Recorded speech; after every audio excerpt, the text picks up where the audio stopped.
Olá pessoal, sejam bem-vindos aqui ao nosso canal da Sociedade Chesterton Brasil. E hoje eu quero conversar com vocês sobre um capítulo de uma das obras aqui, que é, na minha opinião, um dos grandes triunfos que a gente teve, né? E tem no meio do nosso, vamos chamar assim, entre as obras que nós disponibilizamos, certo? Nós temos aqui a Biografia e Estudos Reunidos de Charles Dickens, escrito por Chesterton, certo?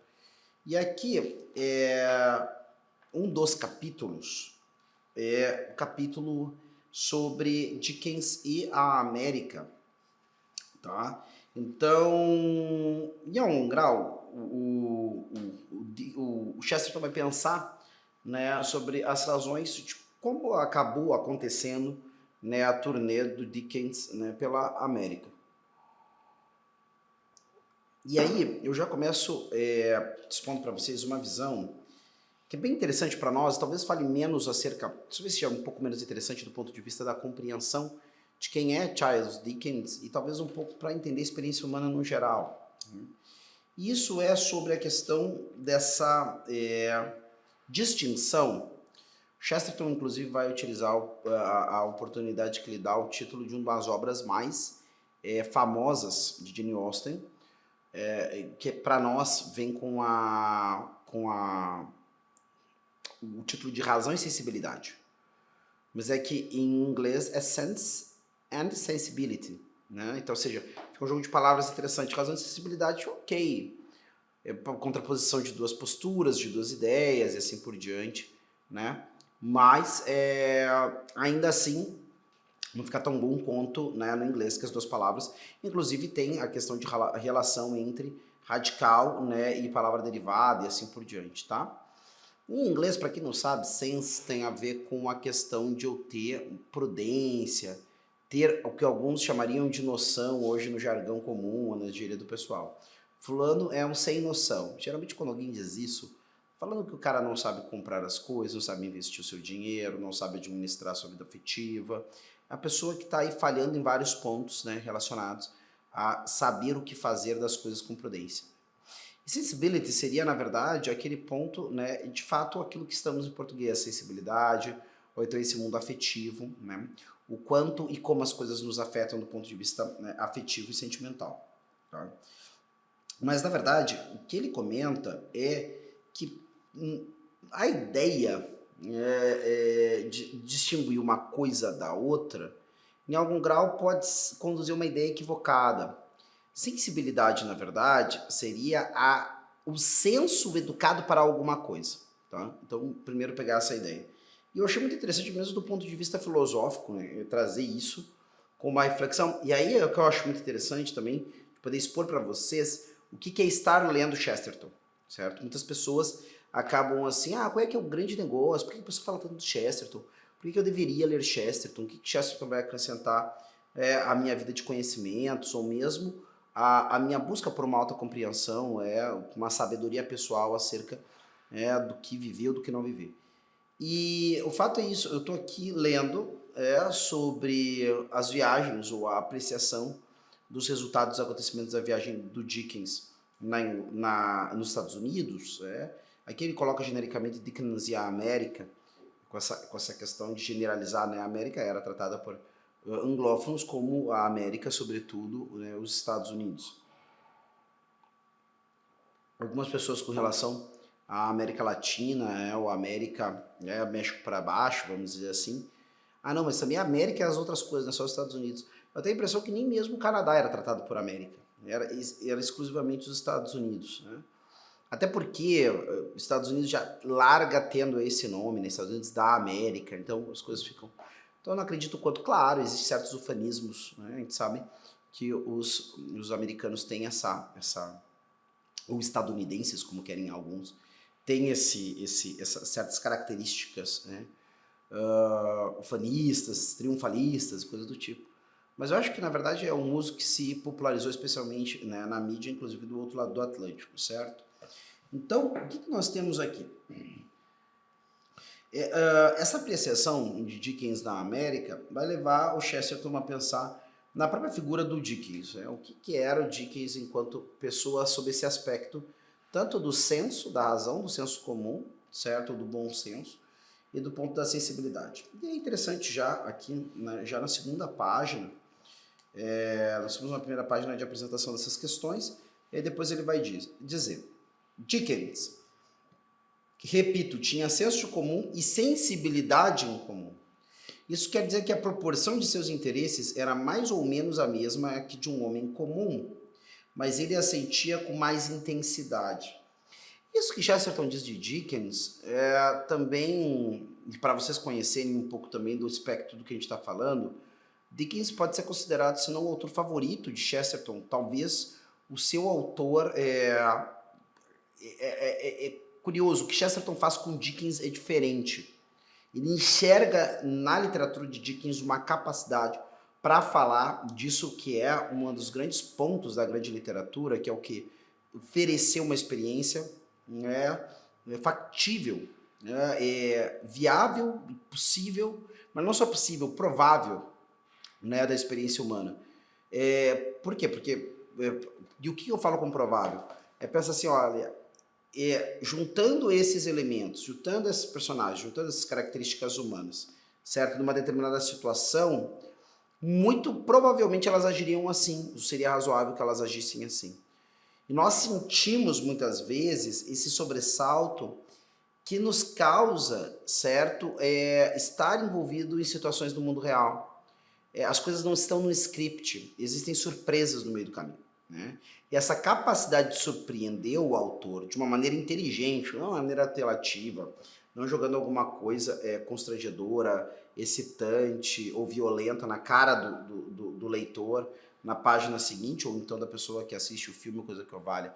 Mas, de fato, o surpreendendo porque as coisas caminharam para um caminho inesperado, para um destino inesperado, e faz todo sentido que acontecesse assim, mediante o que veio antes, e eu me dei conta que eu não tinha conseguido perceber isso. Mas estava lá o tempo inteiro. Então, isso, e aí a gente tem essa sensação de aquisição de sabedoria.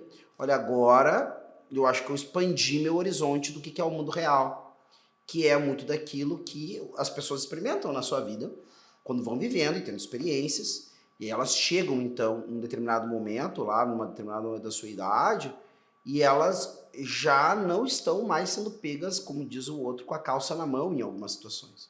Elas já estão preparadas, não, eu já vivi aquilo, eu já vivi isso, ou então passei por uma experiência ou outra que tem as suas semelhanças com essa, então eu posso esperar um pouco que aconteça isso e aquilo, certo? Então essa sensação de que eu vou adquirindo, na verdade, um maior conhecimento do que é o mundo, ou algum conhecimento do que é o mundo, certo? É o que deveria me dar, em vários momentos, a boa literatura, certo? Agora, é claro, e é interessante, eu começo a sentir no meu coração esses elementos que são muito... são próprios das experiências reais, né? São próprios das experiências reais, porque trazem para mim aquele inusitado e aquele diferente de mim que a vida real me traz. Agora, claro, geralmente as pessoas têm essa sensação. Se eu pego um livro ou um filme, aonde... agora vai acontecer isso. Agora a mocinha, né? Essa aqui é a mocinha do filme. Esse aqui é o mocinho do filme. Eles começam discutindo. Ele odeia ela odeia ele. Bom, a gente já sabe que, né? Até o final do filme eles estão se amando, se adorando e assim por diante. E acontece exatamente assim, tipo, isso aí eu já sei. Essa sensação. Isso aí eu já sei. Essa sensação de isso aí eu já sei é justamente aquilo que uma boa obra de literatura, né, não nos entrega. Mesmo que ela traga para nós, né, uma experiência que nós já conhecemos ou um discernimento que nós já temos, ela consegue fazer isso com um certo sabor de novidade, que não é mais a novidade da experiência em si, mas é a novidade dos personagens. A gente vai entrar num outro negócio, que não é propriamente só a narrativa, né, e a conjunção, né, de situações, mas que é aquele outro ponto que é da construção do personagem. Aquela pessoa que está diante de mim, ela é uma pessoa nova, uma pessoa real em algum grau. Real não, é real porque é um ente de razão, né, mas é que ela tem um certo sabor de realidade, é isso. Tá? Então eu consigo ter alguma empatia e envolvimento com ela como pessoas que eu conheço mesmo. E é claro, Rodrigo, mas você já não viu uma história onde uma mulher ou um homem passa por isso, por aquilo? Sim, eu já ouvi uma história que uma mulher ou um homem passa por isso, por aquilo. Só que não esta mulher, não este homem, não este personagem. Porque se assim não fosse, nós conheceríamos umas 3 ou 4 pessoas na vida e seria suficiente para todos nós, até menos. Então assim, tem pai e mamãe, beleza, legal, já preenchi aqui o lugar pai e mãe, tem um amigo, já preenchi o lugar amigo, né, e acabou. Tem uma esposa, não, mas é isso aí mesmo, tem uma esposa. Tá? Mas essas várias papéis, onde várias pessoas têm o mesmo papel na minha vida, se dá justamente por isso, porque a amizade, apesar de ser uma experiência que eu já passei antes com outra pessoa, ela se renova quando se renova as pessoas com quem eu tenho amizade, por exemplo, certo? Eu entendo mais sobre o que é a amizade e assim por diante, certo? Então, esse tipo de coisa. E parece, vamos chamar assim, que o artista, talvez especialmente o artista literário, no caso que nós estamos falando, ele precisa sentir muito intensamente essas experiências, né, as experiências próprias com as pessoas e assim por diante, porque dessas experiências, dessa profundidade, dessa proficuidade dessas experiências, ele consegue gerar uma massa crítica da qual ele, em meio a tantos elementos, consegue compor com vários deles uma personalidade harmônica e unitária, né? Ou seja, esse cara aqui, olha, tantas experiências que eu já tive com um personagem X na vida, então eu conheci, sei lá, vamos dizer que ele tem que fazer ali um cowboy. Então eu conheci tantos cowboys na literatura, na prática, essa coisa toda, e a impressão que esses cowboys me deixaram tão forte que esses elementos, né, eu posso agora compor, eu tenho, né, para compor vários elementos que eu conheci, entendi, percebi, porque qual é o negócio da sensibilidade na questão do artista ou mesmo do literato? É que aquilo ali não é só, né, compor um personagem e descrevê-lo, você precisa fazer ele agir. Essa sensibilidade, esse sentimento acerca do personagem, é de alguma forma o que anima essa personagem. Ou seja, o autor meio que dá vida a partir desse senso. Ele se coloca em algum grau na imaginação de como ele agiria se fosse tal personagem e dá então, né, a esse personagem os movimentos que ele compreendeu que um homem com aquela característica, naquelas circunstâncias teria. Isso depende de um lastro, né? Precisa de um lastro de quantidade, de profundidade, de intensidade, porque daí essas coisas se fixam na memória e são mais acessíveis à inteligência. Tá? Então a gente tem essa característica. E aí não é por nada que o Chesterton vai comentar dessa característica do Dickens, que ele sentia mesmo as coisas comuns de uma maneira muito intensa. E isso é um rasgo que faz todo sentido num autor como Dickens, porque o Dickens muitas vezes é magistral em descrever as coisas corriqueiras da vida. Se alguém quer um exemplo, você precisar abraçar nenhum catatal, como o Conto de Duas Cidades, ou então David Copperfield, ou então, catatal é uma gíria que eu uso para livro muito grosso, tá? Ou então Grandes Esperanças, até não é tão grande assim, às vezes umas edições bilíngues aí ficam maiores, mas que é o livro, talvez um dos menores dele, na minha opinião, que é um cântico de Natal, um conto de Natal, em inglês, o Christmas Carol, certo? Gente, o Natal que ele descreve é mesmo o Natal do primo do sobrinho do Scrooge, né, que é o velho Sovina que ele descreve ali, ou então do funcionário dele, as imagens, né? A alegria natalina que se espalha ali, um Natal diferente do nosso Natal não é gélido, porque nós estamos no verão, tá? Mas é uma coisa muito, muito boa, muito forte. Ele tem essa característica de fazer coisas simples acabarem sendo descritas, né, de uma maneira rica, certo? E interessante, e que faz nos desejar essas realidades simples, certo?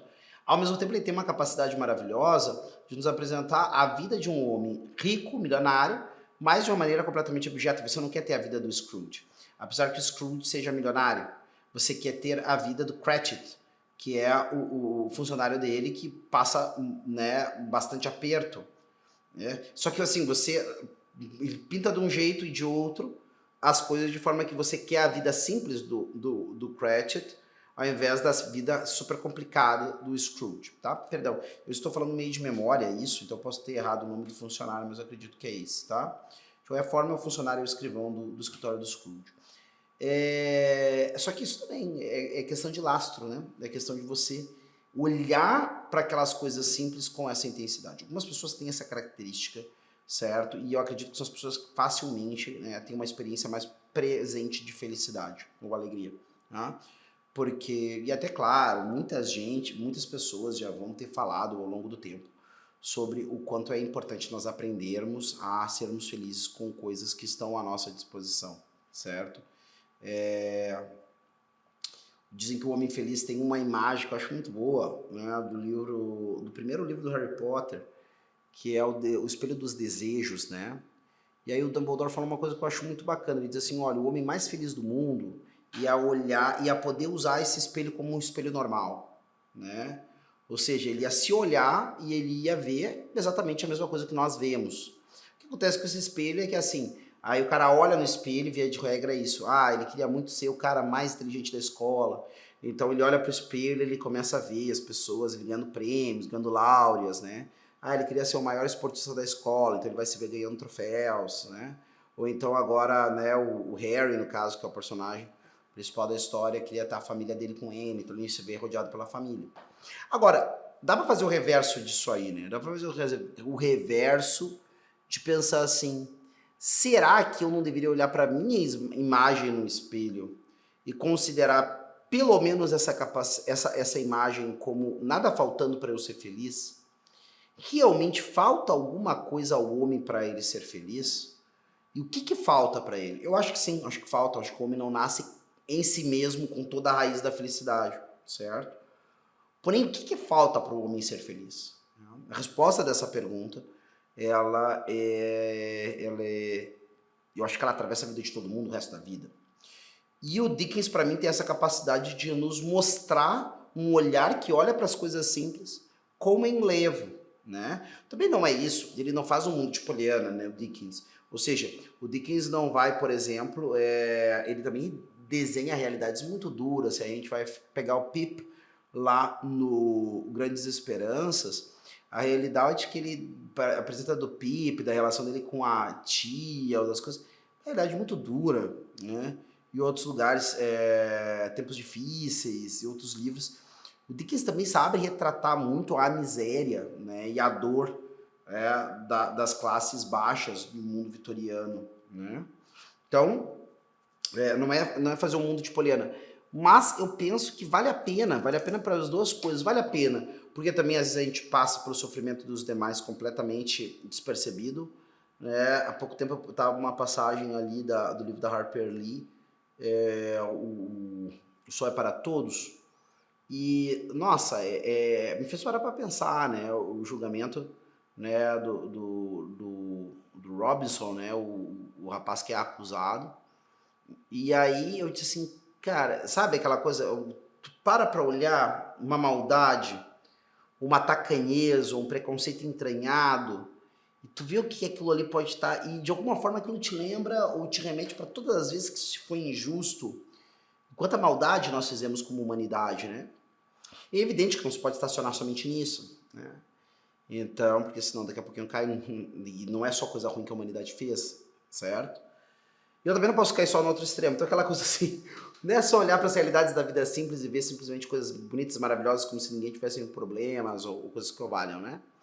Mas também, eu acho que o Dickens equilibra muito bem essas duas realidades. Tanto a realidade do sofrível, do dramático, e assim por diante, como também a realidade das pessoas que têm essas felicidades simples da vida, né? E é interessante porque não aconteceu propriamente, tá? Todo o sucesso que a gente poderia dizer, certo? Da viagem do Dickens até a América, tá? E para vamos dizer assim, vamos deixar por isso, tá? Especialmente porque um convite que eu faço. Algumas pessoas perguntam para mim, Rodrigo, eu preciso ter lido os livros do Dickens para tirar bons frutos da leitura desse livro. Esse é um livro até que deu uma certa polêmica aqui no conselho editorial. Tá? Algumas pessoas discutem, mas quem é que... A média das pessoas não lê tanta literatura que diria especificamente ler Dickens. que vai acontecer? Será que esse livro é uma boa de publicar? E assim, a gente sempre foi, a maioria foi sempre muito a favor de publicar esse livro, porque é uma das obras, né, mais conhecidas, né, do Chesterton, fora dos lugares comuns que muitas vezes Chesterton está, no mundo da religião apologética, até mesmo no mundo de alguma, né, reflexão filosófica política, certo? E pega um ponto que é nevrálgico para nós em relação ao Dickens, que é a questão da literatura. E a literatura como um caminho de proposição de ideias também. A literatura do Chesterton vem também propor ideias, certo? E aí, com essa pequena conversa que a gente teve agora, pequena elucubração que eu fiz aqui, né, e conversei com vocês, vocês podem perceber as ideias que estão envolvidas nesse livro. Ah, Rodrigo, mas eu não li o livro tal, eu não conheço o personagem tal, que ele se refere. Primeiro, seu convite a ler Dickens, que é uma daquelas leituras indispensáveis para quem quer ter um cabedal de conhecimentos e leituras importantes na sua vida, certo? Mas vocês podem ver, essa reflexão que o Chesterton faz sobre o Dickens, certo? É uma reflexão que tem sua validade, independente se você leu Dickens ou não. Evidente que vai ser muito mais rico se você leu Dickens e leu em grande quantidade. Mas esse é um livro aqui que pode ser bastante instigante, porque isso aqui é Chesterton refletindo sobre um dos autores que lhe deu mais alegrias literárias e mais motivos de reflexão. Então, aqui, talvez essas reflexões de Dickens aqui potencializam um âmbito da vida de Chesterton, que já foi dito, né, por uma pessoa, né, pelo menos uma que eu tenha lido, mas eu acho que mais já disseram. Esse campo é um dos campos em que a genialidade do Chesterton aparecia mais. A crítica literária. O outro seria a apologética, que é a defesa da verdade, sobretudo da verdade cristã. Tá? Então, é isso. Vale muito a pena a leitura, certo? E especialmente com essa ideia geral. Essas leituras e, sobretudo, essa visão, né, de sensibilidade, de senso e sensibilidade, na verdade são fundamentais para que a gente conheça a realidade. É através, né, de uma sensibilidade aplicada a experiências reais que nós vamos guardar no nosso senso aquelas lições que, acessadas uma vez, né, pelo intelecto, uma vez que sejam bem guardadas na memória, vão nos ajudar a julgar com prudência as diversas e imprevistas situações da vida. Ficando por aqui e até a próxima.